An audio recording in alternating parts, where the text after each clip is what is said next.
Pembukaan sekolah tatap muka harus dilaksanakan dengan prokes ketat. Upaya itu dilaksanakan agar tidak ada klaster corona baru di sekolah. Tidak terasa hampir 2 tahun anak-anak belajar daring dan sudah banyak ibu yang mengeluh pusing dan lelah karena berperan ganda. Jadi ibu rumah tangga sekaligus guru bagi anaknya. Namun mereka juga sadar bahwa penutupan sekolah untuk sementara. Sejak awal pandemi agar anak-anak bebas corona sehingga memilih untuk lebih bersabar. Jeritan hati para orang tua akhirnya didengarkan oleh pemerintah. Ketika sekolah akan dibuka lagi pada bulan September 2021, Abang dan Po. Namun syaratnya hanya di wilayah yang terkena PPKM level 1 sampai 3, sehingga istilah menjadi sekolah tatap muka terbatas. Pembukaan kembali sekolah dilakukan karena jumlah pasien corona hanya 4 ribuan per hari dan sudah dianggap cukup terkendali. Sri Wahyuningsi Dirut SD Kemendikbudristek menyatakan bahwa jika sekolah tatap muka terbatas tidak segera dilaksanakan, maka dampak learning loss akan semakin besar terhadap anak-anak. Learning loss adalah kondisi di mana proses pembelajaran tidak efektif karena hanya via daring, sehingga para murid kurang mengerti maksud guru.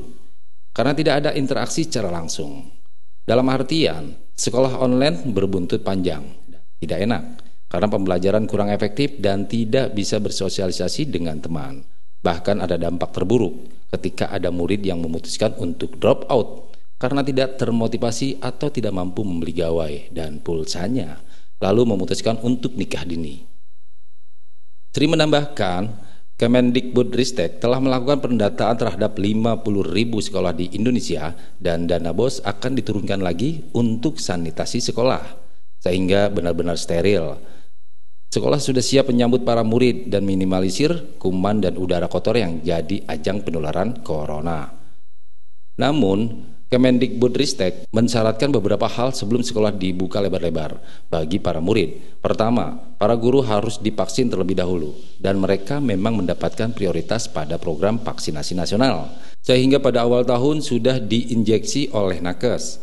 Kalau bisa semua orang yang di sekolah juga divaksin, seperti staf administrasi, petugas perpustakaan, dan satpam. Syarat yang kedua adalah protokol kesehatan yang ketat. Karena untuk menghindari terbentuknya klaster corona baru, para murid dan guru memakai masker ganda dan kalau bisa dilapisi lagi dengan face shield. Guru juga mengawasi agar jangan sampai ada murid yang melepas masker, bahkan bertukar masker, karena motifnya menarik. Biasanya terjadi di anak SD atau TK.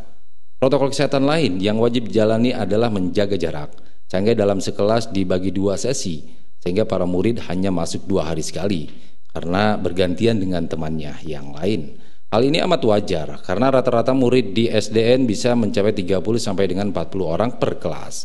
Ketika sudah ada vaksinasi terhadap guru, pensterilan sekolah, dan pemberlakuan protokol kesehatan yang ketat, maka sudah meminimalisir terjadinya klaster corona baru. Kita tidak perlu takut akan adanya penularan virus COVID-19, karena tidak hanya guru yang paham bagaimana cara mencegahnya, tetapi para murid juga mengerti sehingga semuanya tertib dan mematuhi prokes tanpa dipaksa. Sekolah tatap muka wajib dilakukan untuk mencegah learning loss dan para murid bisa semangat lagi untuk belajar, karena bisa bertemu dengan teman-temannya, namun mereka harus mematuhi protokol kesehatan yang ketat dan tidak boleh membuka masker sembarangan.